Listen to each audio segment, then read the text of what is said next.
before the blade ever touched the neck of the woman France had come to despise. Her fate had already been sealed. Ending her life wasn't enough. Her identity had to be wiped away, turned into a public spectacle of humiliation. Marie Antoinette, the once radiant Archduchess of Austria who had lit up the halls of Versailles with her laughter, was now being forced to walk the path backward, from the splendor of a golden throne to the rough wooden cart reserved for the condemned. If you're drawn to real history where innocence is destroyed in silence, subscribe. This isn't a myth, it's the slow breaking of a young woman the world chose to hate. Before the screams, before the blade, Marie Antoinette was just a girl, frightened, isolated, and already condemned. Comment where you're watching from and stay with me. Because her execution wasn't the tragedy. What came before, it was far worse. In the early hours of August 2nd, 1793, while Paris still hid beneath a heavy silence, she was ripped from the arms of her family. Torn from her children, denied even a moment of comfort, she was carried off to the Conciergerie, a damp, shadowy prison that Parisians grimly nicknamed the waiting room of the guillotine. There was no queen anymore, only prisoner number 280. Her new court consisted of rats, sweating stone walls, and 2 guards who stared at her without blinking. Every movement was recorded, every small attempt at dignity blocked. The hours melted into one another under the constant dripping from the ceiling, mixed with the muffled whispers of other prisoners awaiting their turn outside. And while the revolution howled beyond those walls, while people who once bowed before her silks now demanded her execution, another story was unfolding inside that cell. The story of the woman behind the symbol. A woman forced to face not only death, but a deliberate attempt to crush her spirit before she reached the scaffold. This is the story of what they did to Marie Antoinette before the guillotine claimed her. A story in which humiliation clashed with dignity and where, in the most unlikely place, she discovered her final crown in the quiet endurance of suffering. Time no longer followed clocks. It was measured by the thud of guard boots and the distant murmur of the Seine brushing against stone. Marie Antoinette lived in a cramped, soaked cell where moisture clung to everything, the walls, the blankets, even her own skin. A pile of straw served as her bed. A single candle became her only companion. A wooden screen half divided the room, and behind it she was expected to dress and undress. But even this faint shred of privacy was forbidden. 2 soldiers stood watch day and night, denying her the right to be unseen. She slept under their eyes. She ate under their eyes. The surveillance wasn't merely control, it was a reminder that she was no longer queen, no longer mother, barely even considered human. Just a body under guard. News from the outside faded into distorted murmurs, echoes from a world that had moved on without her. Yet one memory remained painfully alive, one wound that refused to close, the memory of her son, Louis Charles. Only a month earlier, in the Temple prison, revolutionaries had stormed his room past midnight searching for the little prince. Marie Antoinette had thrown herself over him, pleading desperately, "He's only a child." Her cries meant nothing. The guards tore her away as the terrified 8-year-old was dragged from her arms. His screams stayed trapped inside her mind, replaying endlessly in the darkness. She would never see him again. Something inside her cracked that night, not the queen, but the mother. Among the handful of objects she hid from the guards, she kept a tiny portrait of her son and a lock of his hair tucked inside her corset. It was her relic, the last ember of warmth in a world frozen by fury. Her only source of human kindness was Rosalie Lemorlier, a young servant assigned to care for her. Rosalie later confessed that the queen only broke down when she spoke of her children. Then, the facade of royalty fell away, revealing a devastated mother whispering her children's names like a prayer. Even this vulnerability became a game for her captors. They mocked her, taunted her with crude comments, laughed about her executed husband. Every insult was meant to wound her. Every silence was her attempt to resist. But in that suffocating cell, surrounded by hostility, Marie Antoinette began bending her pain into defiance. She learned to move slowly, speak softly, show no fear. Those watching her expected a shattered woman. Instead, they saw someone who, even stripped of crown and title, still carried a strange, unspoken authority. Sometimes, when the others slept, she stared at her candle's trembling flame. In its faint glow, she replayed her entire life. The grand balls, the embroidered gowns, her children laughing in the palace gardens, and the rising tide of resentment that had been swelling just outside Versailles. When had everything begun to unravel? When had they stopped being people and become symbols of hatred? No answer ever arrived, only dawn. And with it, Another day inside that tiny stone coffin. Beyond the walls, she heard the city vendors shouting, revolutionary drums, the distant bells of Notre Dame, reminding her that life went on without her. And so 76 days passed. 76 dawns without hope. During those long weeks, the woman once despised by an entire nation was stripped of everything that made her human. Yet from that stripping, something unexpected formed. A quiet, almost sacred composure. A dignity that appears only in those who have already lost everything and have nothing left to fear. And then, in October, the cell door opened again, this time not to take a child, but to take her to trial. In the dim hours before dawn on October 14, 1793, the iron door swung open again. This time, not for food, nor for more jeers from the guards. This time, it was to drag her before the revolution's version of justice. A justice already carved in stone, long before she entered the room. Marie Antoinette was led through the corridors of the Conciergerie, surrounded by armed soldiers. Their boots echoed against the stone like distant funeral drums. She wore the same black dress she had used to mourn her executed husband. Yet her steps remained calm, almost unnervingly composed. People peered at her from shadowed corners. Some spat insults, others simply stared, caught somewhere between dread and fascination. The revolutionary tribunal, crammed with spectators, looked more like a stage than a courtroom. Flickering torches lit up the judges' faces, rigid and expressionless as carved marble. And across from them, on a plain wooden bench, sat the woman who had once been Queen of France. No jewels now, no crown, only a thin, pale figure with a ghost-like dignity that refused to fade. Prosecutor Antoine Quentin Fouquier Tinville opened the proceedings with a voice meant for spectacle. His words dripped with malice, every sentence crafted to provoke roars from the crowd. He listed the accusations with theatrical precision: treason, conspiring with foreign enemies, wasting the nation's money, corrupting the morals of France. Every phrase drew waves of cheers, jeers, and pounding fists. But no one cared about facts. The revolution needed a villain, a body on which to pin years of hunger, taxation, and war. And she was the chosen emblem. Marie Antoinette, denied proper counsel and given no time to prepare, spoke only when allowed. Her voice was quiet but steady. She denied the charges, not with outrage, but with the exhaustion of someone who already knew the outcome could not be altered. Witnesses filed in one after another. Some recited tales lifted straight from hate-filled pamphlets. Others invented stories on the spot. They spoke of decadent feasts, mocking banquets, excesses at Versailles. The audience howled with approval, feeding on every invented scandal. Then came the accusation that froze the entire room. The prosecutor held up a sheet of paper, paused dramatically, and announced the vilest charge of all, that she had committed incest with her own son. A chilling silence swept over the tribunal. Even some hardened revolutionaries dropped their gaze. Word rippled through the gallery. Little Louis Charles, ripped from her arms months before, had been coerced into signing a false confession. He had been coached to repeat horrifying phrases he couldn't even comprehend.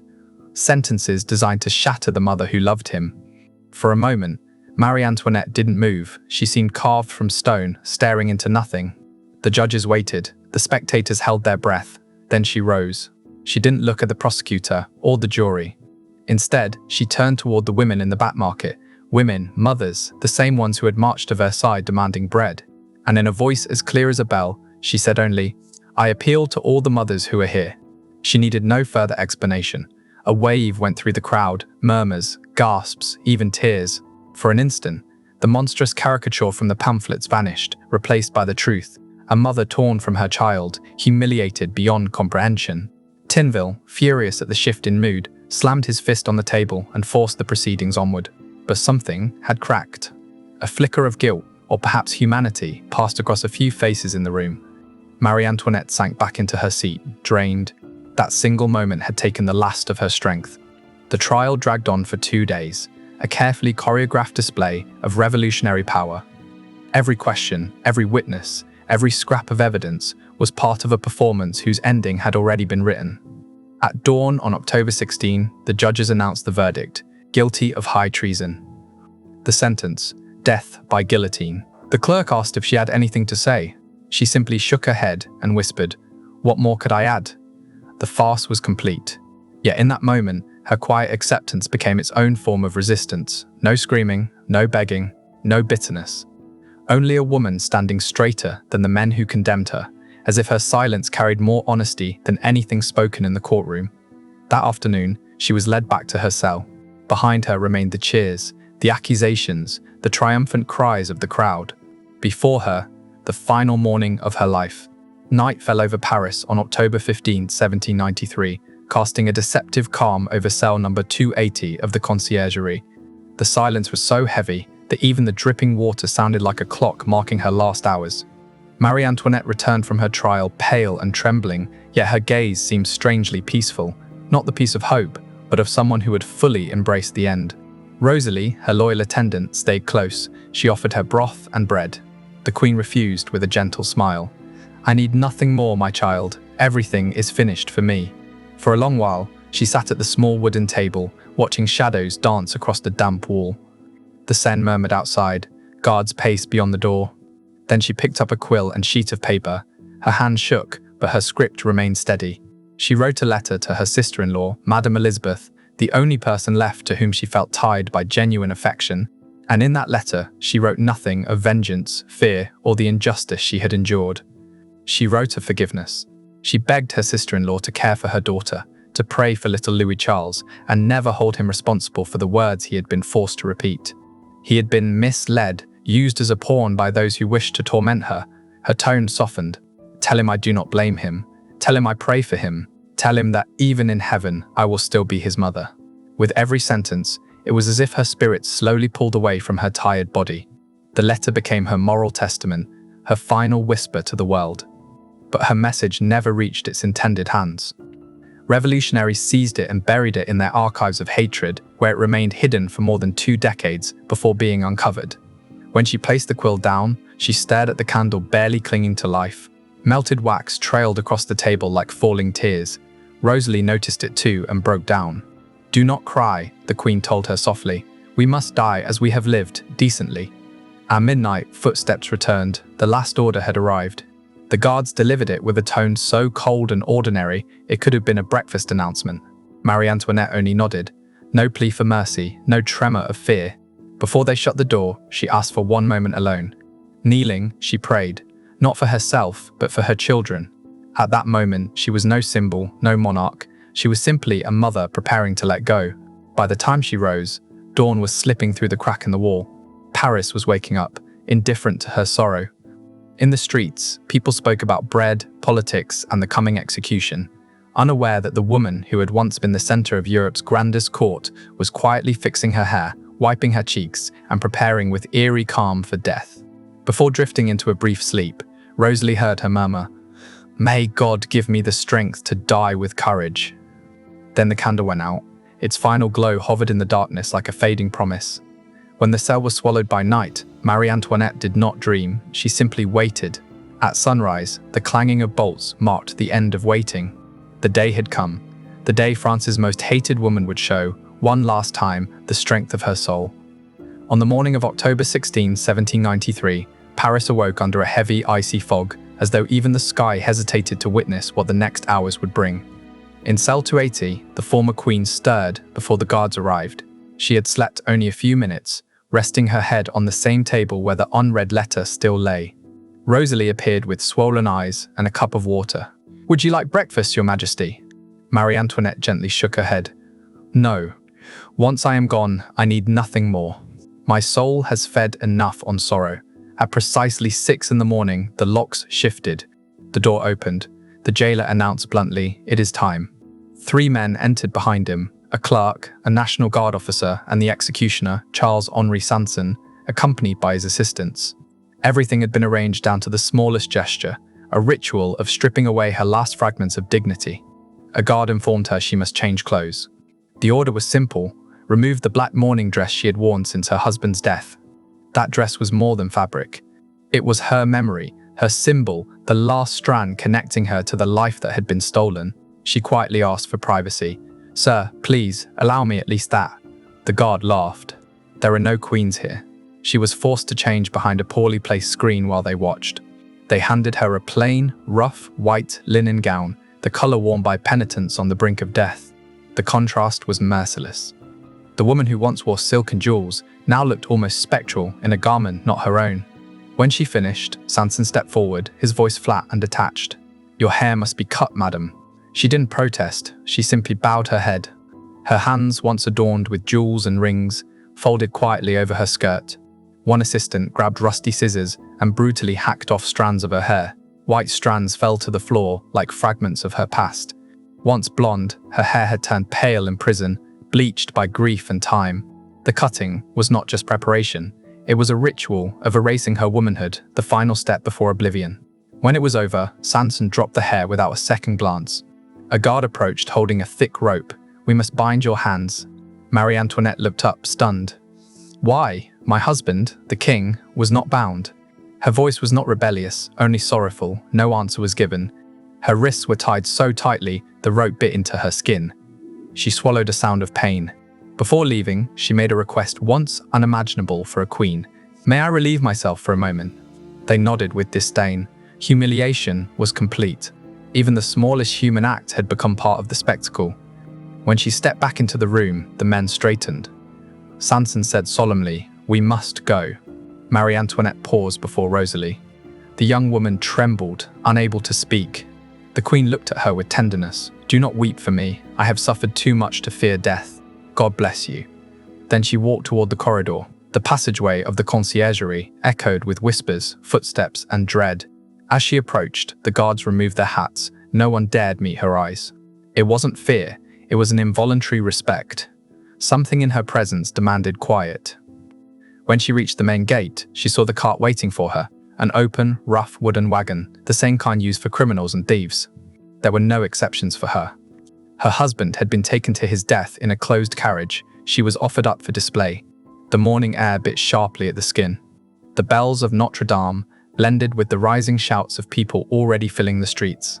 She climbed into the cart without help, her wrists still bound.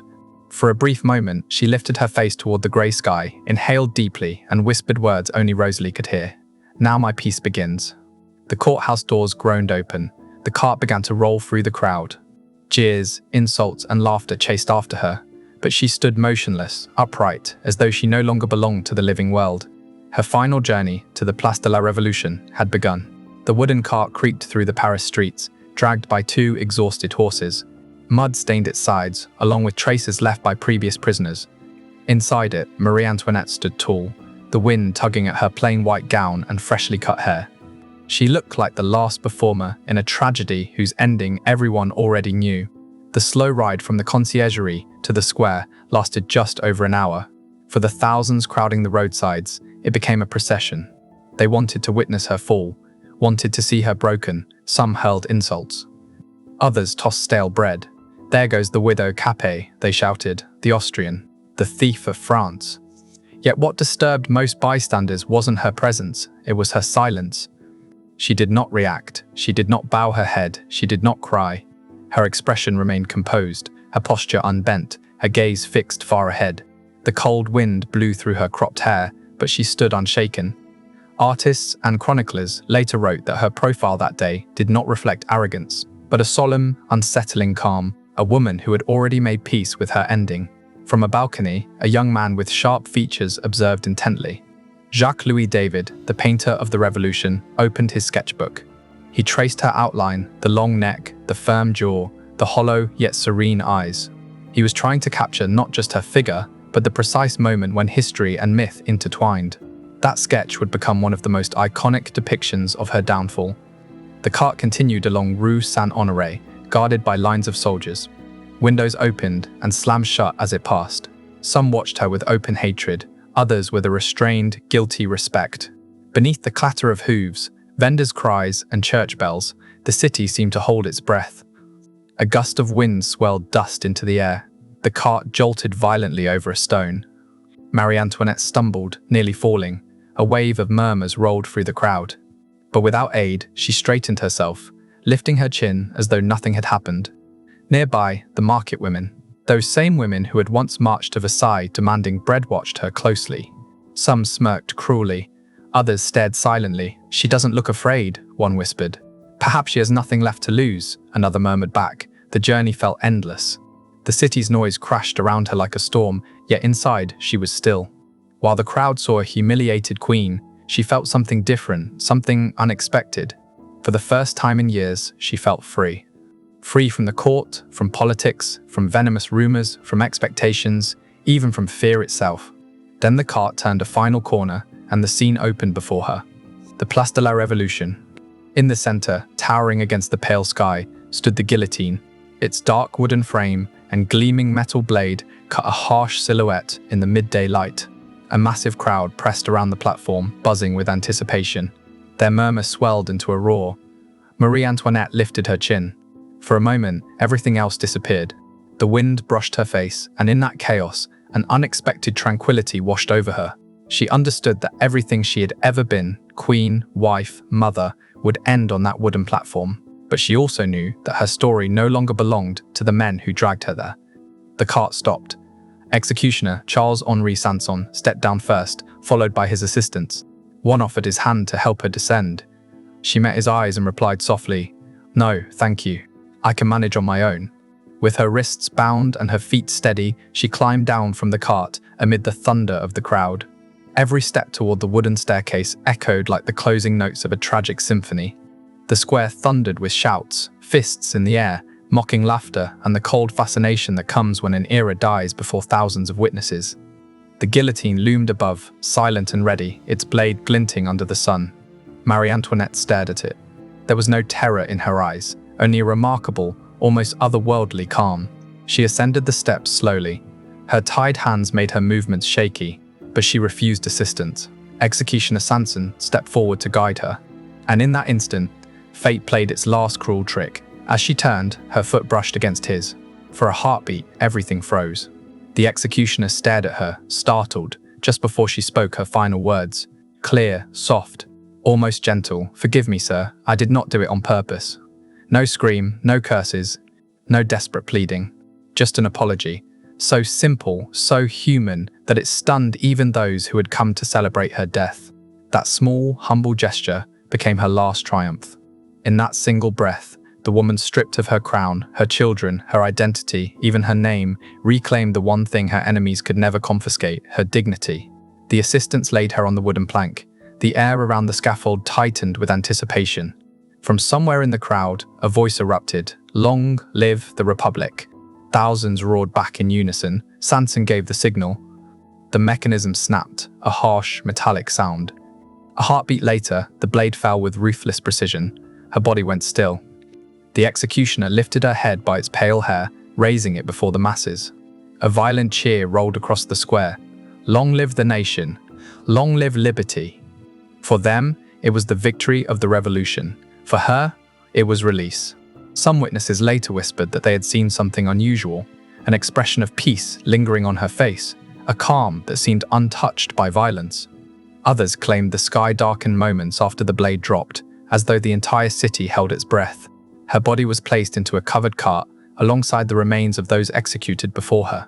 No rites, no prayers, no coffin. She was taken to the Madeleine Cemetery and thrown into a mass grave among strangers. There were no flowers to mark the spot, no cross to honor her name, only soil and silence. The crowd eventually dispersed. The thud of marching boots faded, leaving only the hollow echo of the guillotine's trapdoor closing. On the balconies and rooftops, some lingered, staring at the empty space where a queen had fallen, unable to grasp that history had just shifted. But her story didn't end there. They buried her like a criminal, but her memory refused to stay underground. That quiet apology to her executioner, whispered in the face of death, slowly transformed into a symbol proof that even in the depths of cruelty, humanity can endure. Marie Antoinette, the foreign queen blamed for every misfortune, died with a grace that no blade could destroy. The guillotine claimed her life, but not her spirit. In the moment the steel struck her neck, her dignity rose above the crowd's roar, above the hatred, above her own tragic era. In that single second, her eternal second, she reclaimed her true throne. The square emptied. The shouting died out. Under the grey Paris sky, the scaffold stood silent. Her body, anonymous now, was carried to the Madeleine Cemetery, where nameless graves swallowed the victims of the revolution. Queens, thieves, strangers, all equal under the weight of earth. For years, no one could say where she lay. Her name vanished from official records, deliberately erased. The revolutionaries believed they had ended her story forever. But symbols cannot be buried. Time passed, and her death began to take the shape of legend. It was said that after her execution, a young sculptor was summoned to capture her features. Marie Antoinette, who would later be known as Madame Tussaud, molded her face in wax and plaster. A gesture born of art and morbid fascination preserved her likeness long after her enemies had turned to dust. The revolution devoured many of its own creators. Robespierre fell, tribunals dissolved, the thunder of the guillotine faded. And as France searched for its identity among the ashes, the victims slowly turned into martyrs. In 1815, more than 20 years after her death, the brother of Louis XVI, now King Louis VI, ordered a search for the remains of the king and queen. In a forgotten corner of the Madeleine Cemetery, buried among hardened soil and anonymous bones, 2 skeletons were uncovered. One, identified by scraps of white cloth and bound wrists, was recognized as Marie Antoinette. Her remains were finally brought to the Basilica of Saint-Denis, the resting place of French kings. At last, the queen denied a tomb was given one. Yet even that was not the true conclusion of her story, because beyond the monuments, beyond the accusations and the myths, something deeper survived. The paradox of a woman who embodied both privilege and suffering. Marie Antoinette was not a saint, nor the monster her enemies imagined. She was the reflection of an era reshaped by fear and fury. Those who tried to erase her ended up giving her a strange immortality. Her final act, an apology to the very man preparing to kill her, endures as a quiet lesson. Compassion can be a form of resistance. Thus ended the life of the queen who lost everything, her throne, her children, her identity, and yet, in the final heartbeat, when steel met flesh, she gained the one thing no power on earth can steal: dignity. Centuries will pass, empires will collapse, names will be forgotten. But in every tale of power and downfall, in every echo of injustice, there will remain a whisper. There was once a woman who met the hatred of the world with grace. If this story moved you, support the channel by subscribing and liking the video. Marie Antoinette has been judged for centuries, but rarely understood. Share your thoughts about her in the comments. History remembers her as a name.